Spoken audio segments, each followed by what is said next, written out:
उधर यूक्रेन की रक्षा मंत्रालय ने रूस को बड़े नुकसान का दावा कर दिया है और बताया गया कि जंग में रूस के 2 लाख सैनिक मारे गए और रूस को जंग में बड़ी कीमत चुकानी पड़ी। दावा है कि यूक्रेन की सेना ने एक दिन में रूस के 9 टैंक, 16 आर्टिलरी मिसाइल, 17 सैन्य गाड़ियां, 2 एयर डिफेंस सिस्टम, 16 ड्रोन और 8 क्रूज मिसाइल भी तबाह किए। यूक्रेन के रक्षा मंत्रालय ने कहा कि यूक्रेन के सैनिक सीमा पर डटे हुए हैं और रूस का डट कर मुकाबला कर रहे हैं। इतना ही नहीं, यूक्रेन के सैनिक आगे भी रूस पर बड़े हमले करते रहेंगे। उधर यूक्रेन ने रूस पर पलटवार का एक वीडियो भी जारी किया। यूक्रेन ने दावा किया कि उसने इस हमले में ज़ापोरिज़िया में रूस के ठिकानों को निशाना बनाया और तबाह कर दिया। यूक्रेन के रॉकेट लॉन्चर से रूस के ठिकानों पर एक के बाद एक कई रॉकेट दागे। रात के अंधेरे में किए गए इस हमले से ज़ापोरिज़िया की धरती थर्रा उठी। बमबारी का जो वीडियो सामने आया उसमें यूक्रेन के जवान रूस के ठिकानों को चुन चुन कर अपना निशाना बनाते दिखाई दिए। यूक्रेन का दावा है कि पिछले 24 घंटे में उसने रूस पर हमलों में तेजी लाने का काम किया। उसका जारी किया गया ये वीडियो उसी का सबूत माना जा रहा है, जिसमें उसके सैनिक रूस के ठिकानों पर आग बरसाते नजर आए। उधर रूस की सेना ने दावा किया कि उसने यूक्रेन की राजधानी कीव में अमेरिका के एक पेट्रियट डिफेंस सिस्टम को तबाह कर दिया है और रात के अंधेरे में रूस ने यूक्रेन पर ताबड़तोड़ बमबारी की, जिसमें उसके पेट्रियट डिफेंस सिस्टम को रूस ने तबाह कर दिया। यूक्रेन को ये पेट्रियट डिफेंस सिस्टम अमेरिका ने दिया था। रूस ने ये दावा किया कि इस एयर स्ट्राइक में यूक्रेन के कई लड़ाकू विमानों को भी उसके जवानों ने मार गिराया, साथ ही उसके ठिकानों को भी तबाह कर दिया। हालांकि यूक्रेन की तरफ से इस हमले की पुष्टि नहीं की गई, बल्कि उसने तो दावा किया कि पिछले 24 घंटे में कई जगह पर उसके सैनिकों ने रूस के जवानों को खदेड़ने का भी काम किया। यूक्रेन के मुताबिक उसकी जवाबी कार्रवाई में रूस को भारी नुकसान पहुंचा।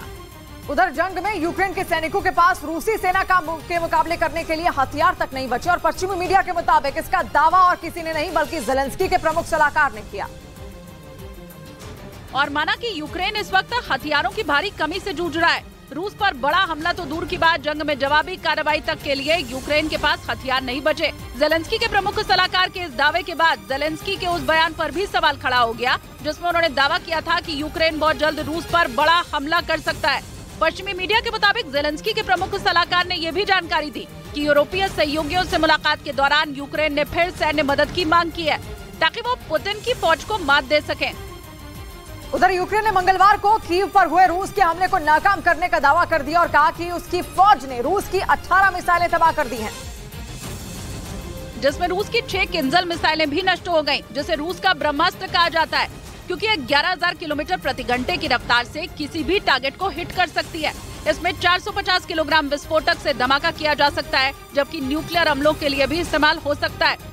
मंगलवार को कीव पर रूस के मिसाइल से अटैक की बात सामने आई थी, जिसे यूक्रेन ने एयर डिफेंस सिस्टम का इस्तेमाल कर नाकाम कर दिया। दावा यह है कि पश्चिम से मिले हथियारों के बाद यूक्रेन रूस के हमले रोकने में कामयाब रहा। और इधर रूस से युद्ध के बीच यूक्रेन की सेना बड़ी तैयारी करती हुई नजर आई। यूक्रेन की सेना का ओडेसा तट के पास समंदर में ट्रेनिंग करता हुआ एक वीडियो सामने आया, जिसमें यूक्रेन की सेना पूरी तैयारी के साथ समंदर में अभ्यास करती दिखी। यूक्रेन के सैनिक खतरनाक हथियारों के साथ फायरिंग करते नजर आए। साथ ही यूक्रेन के जवान अभ्यास के दौरान समुद्र में तैर रही गेंद को निशाना बनाते भी दिखे। दावा है कि यूक्रेन समंदर में रूस को टक्कर देने के लिए बड़ी तैयारी में जुट गया है।